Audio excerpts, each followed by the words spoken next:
since Shatta Wale rose from complete obscurity to take over the Ghana music scene, it has been over a decade and still counting. But the question is, how did he do it from this tiny single room when he was already blacklisted by a vast majority of the most influential people within the Ghana music industry? Was it luck, an opportunity at the right time, or was it a well-documented master plan? Join the Violence Anarchist family as we go into details of the first rise, the downfall, and the steps Shatta Wale aka Charles Nyama Mensah took to rise again to storm over the Ghana music industry. Charles Nyama Mensah was born into a rich home where the music never stops. The father is always playing and singing reggae. The mother always singing gospel and high life music in the house. Music got into Charles so much so that he would be singing in classroom even when there is a teacher in front of the class teaching at the 7th grade academy preparatory school. The luxurious, flashy lifestyle portrayed by hip-hop musicians influenced the young Charles Nyama to pick music as a future career. Due to this career choice, when he continued his education at Winneba Secondary School, Charles was often the first person to complete and submit his examination papers. And the reason he finished first is that he does not worry himself to read the multiple choice questions. He just picks random answers and go. And just like every other wannabe musician would do as a student, Nyama performs almost every weekend during entertainment night periods. His performances were so captivating that the school teachers decided to stop worrying about his poor academic performance. Therefore, even if Charles is found sleeping in classroom during teaching hours, the teachers would simply say, he has already found his future career, so he can sleep all he wants. Me alone go school, they give me 14 subjects. Oh, Abba. Immediately after completing SHS, Bandana wanted to enter the music industry right away, but his father also wanted him to further his education immediately. But as determined as Bandana is to follow his musical dreams, he left home along with one of his father's cars to embark on his musical journey. In 2004, he released the song Mokoho featuring Tiny. The Mokoho song became an instant hit. Every radio station in every corner of Ghana was playing this song. One event organizer booked Bandana for a show. The show was more than successful, but when the time came for Bandana to get paid, the event organizer had a long list of excuses after excuses on why he can't pay him adequately. The next event organizer that booked him for a show repeated the same act. This behavior of event promoters refusing to pay him adequately for his services became a repeated pattern. It began to dawn on him that he will not be able to live the flashy celebrity lifestyle he always dreamed of living as a musician if he does not take a drastic action to collect all the money he rightfully deserved. Mind you, he is not the only musician facing this challenge at the time, but unlike the typical humble Ghanaian who complains and leave everything to God, to Bandana, God helps only those who help themselves. Therefore, he gathered a squad and will march them into the homes and offices of event organizers to demand for his money, and whoever failed to pay gets a beat down. By the time he beat up about 4 to 6 promoters or so, news about his attack spread to other promoters. And during that era, before social media even became a thing, promoters and radio presenters had massive influence over the growth or death of careers of musicians. Therefore, the promoters collectively influenced some radio presenters as well as sound engineers to blacklist Bandana over his attacks. Therefore, Bandana's career started crumbling. Now, event organizers have stopped booking him for shows. Some radio stations, especially within Accra, have stopped playing his songs. Sound engineers have also stopped recording his new songs. So, what can he do now? If you watching this video, were in this position of Bandana right at this moment, what would you do? Go back home to your father as a prodigal son? Go back to the promoters and apologize? Or just remain in the streets and hustle as an SHS graduate who do not even have a WASI certificate whilst contemplating on what to do next? protest, you decided to visit Mark Okrekumante, who is in charge of distributing and promoting your album Bandana from Ghana. He tells you that your records did not sell. He has even lost money in the process. You were so devastated. However, since you have some small money on you, you neither went back home to your rich father nor apologized to the promoters to repair the bent bridges. You decided to remain on the street and grind anyhow possible until you make it to the top once again. As the days roll into weeks, weeks into months, and then years, the small money on you eventually got finished.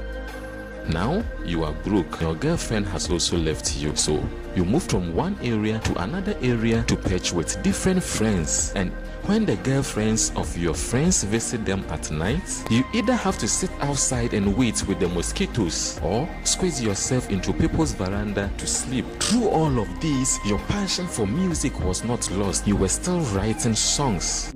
As the years pass by, you will go on to do anything that will fetch you money to survive. You eventually decided to learn how to make beats with just a computer. Therefore, you will buy a Pentium 2 PC and other basic gadgets you will need. You truly learned how to make some basic beats and started recording your own songs in your small single room. Somewhere in 2011, one of your Facebook female friends visited you and eventually became your girlfriend. The excitement was out of this world until you came face to face with the reality on how to get your new songs out to the Ghanaian masses. But thanks to the power of Bluetooth connectivity, you were able to share the songs with your friends and the friends of your friends. While some will find a polite way to tell you that your songs are trash, others will tell you they are dope. But Ghana is not ready for that kind of dancehall tune. Therefore, you started to blend the local languages, Twi, Ga, and Hausa in your songs. And that is where your cousin Blade, a resident of Nema, who is very active on social media, got the idea of uploading and promoting the songs on social media platforms. Blade assure you that the promotion is going well. However, there was nothing to show for it until one day Blade managed to get one event organizer to put you on a show at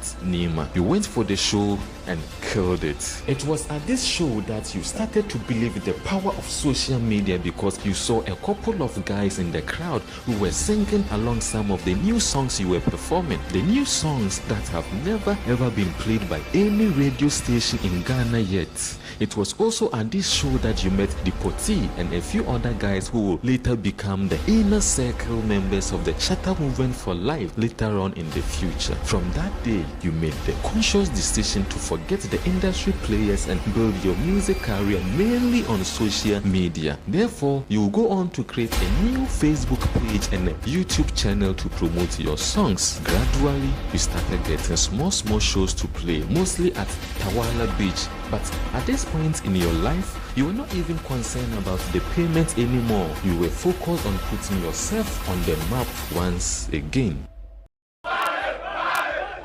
Somewhere in 2012, Bandana received a call from Pop Skinny, who has then become the host of the Kasahari Levels on Antum FM. Skinny invited Wale to come onto the dance hall night segments of the Kasahari Levels. Bandana was hesitant to go initially, but Pop Skinny kept on calling and calling and calling. Therefore, Bandana eventually went onto the show and revealed how some influential industry players sidelined him. He also took advantage of the Kasahari Levels platform to announce his new name and social media handle as Shatta Wale. After this show, the social media pages of Shatta Wale started growing. More people started following him for his songs. Some event organizers started calling him for shows. Other radio presenters started calling him for interviews. VGMA nominated him for awards, and the category was Best Reggae Dancehall Artist of the Year. And come 18th May 2013, on the night of the award show, Kaki was pronounced as the winner, Shatta Wale felt cheated. He couldn't hold in his frustration, and therefore he started kicking and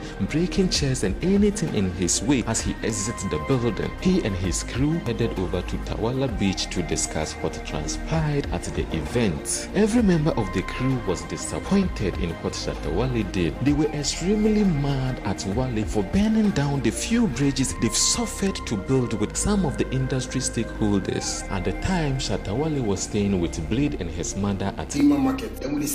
So when they got home, Blade's mother came to talk to them. After listening to Shatta's point of view, the mother told the crew to allow Wale to do whatever he wants to do because he's paving his own way and he knows exactly what he wants in life. These words motivated Shatta Wale so much that he recorded a New Day song that same night to both Shatta House, the organizers of the award scheme, and Kaki, the winner of the award. As if that is not enough, he did not stop there, but will go on to social media to upload videos of himself insulting the CEO of Shatta House and other industry stakeholders. These actions generated negative news headlines and discussions across all kinds of medium on national televisions, radio stations, newspapers, blog sites, social media, in trotros, drinking bars, and what have you.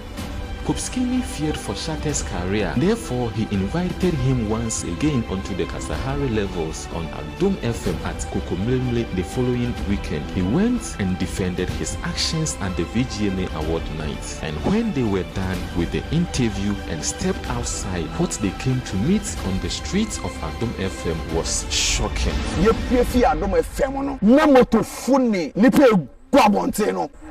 So the Nima people feel like, hey, now we will get on our own.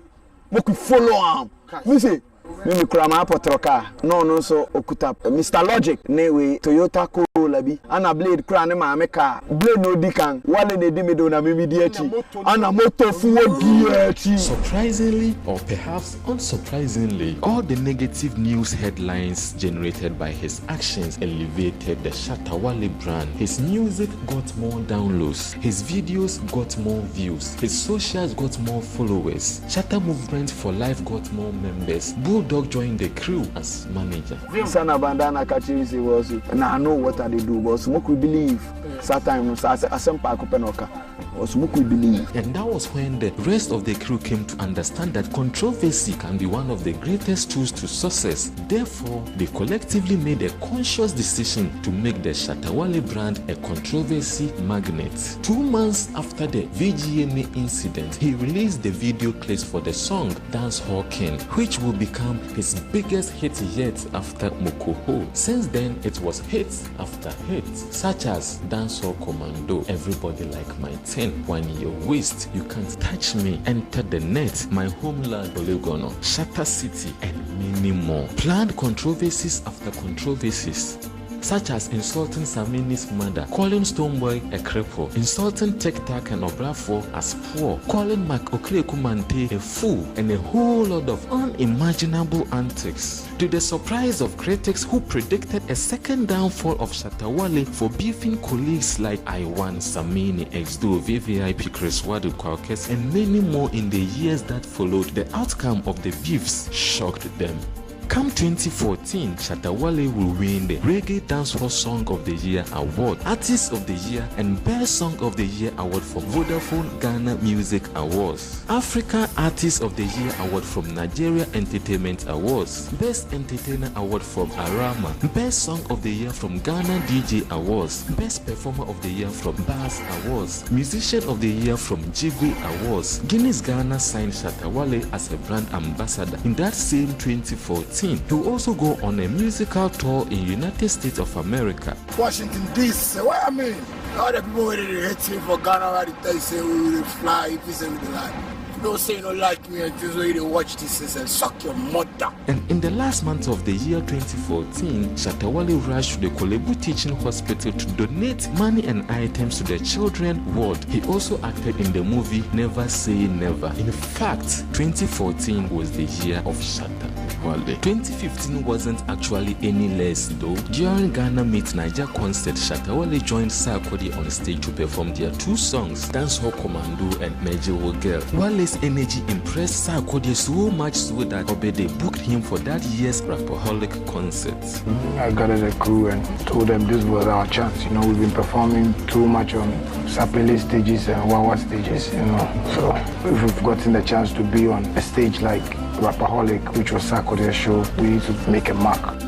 Throughout all of this, Wale was fighting a canker that was bigger than himself. The canker of how event organizers, Gamro, Musica, and other stakeholders handle Ghanaian musicians. While almost every Ghanaian artist is silent over how event promoters and Gamro refuses to pay them adequately, Wale was constantly fighting them and calling for a change in how almost everything is done within the Ghana music industry. Even though Nyama never took his education serious back in the days, but in 2016 he donated tons of school items to some selected schools across Ghana. Some hospitals and police stations also benefited from Wale's philanthropic activities. The Shatta movement for life became more successful and more popular that even the two leading political parties in Ghana both used his songs for their election campaigns in 2016. Whilst the NDC used the song Mahama Pipa, the NPP on the other hand used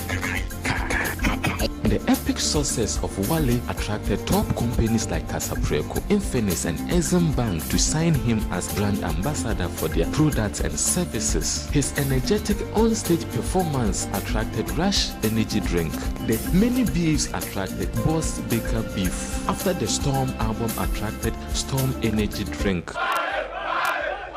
And during the launch of the After the Storm album to tell the story of his tribulation, Wale made it a free show without collecting even one peso from the attending fans. This goes to show that what actually makes the Shatta movement for life the most solid and loyal fan base in Africa goes beyond just controversies. Besides the free shows, how Wale communicates with his fans on personal level across social media platforms like Snapchat, TikTok, Instagram, and Facebook Live is a different vibe. No one else does it better than him. He also allows the fans to use the brand name SM for Life or any of his catchphrases such as Rain to sell customized merchandise freely. And as if that is not enough, Shatta also helped promote the businesses of his fans on his social media pages. Wale is so many things to his fans, including motivational speaker. When life is dark and full of terror, take a stroll on Wale's Facebook page and you will come across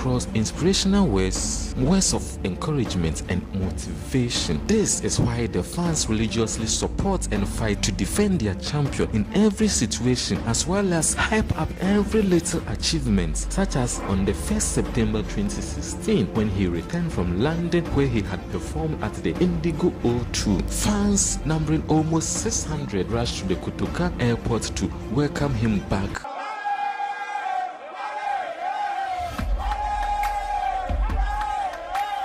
Fast forward 2018, Shatta Wale was signed by the fastest rising music label in town, Xylophone, which is owned by Nana Pia Mensah, also known as Nam1.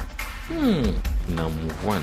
Talking about Nam1, how about I make a video about the Men's Good saga, the rise and downfall of Nam1? Let me know what you think in the comments section. In 2019, while critics were speculating that Charles Nyama Mensah's career is dead already, Beyonce released the song Already, featuring Shatta Wale. This song will expose Wale to a wider global audience. Since his comeback in 2012, critics have been saying that the controversies and vices will bring Shatta down. However, it has been over 10 years already at the time of making this video, and Wale still reigns as a hot cake gift of God. Watch out for part 2.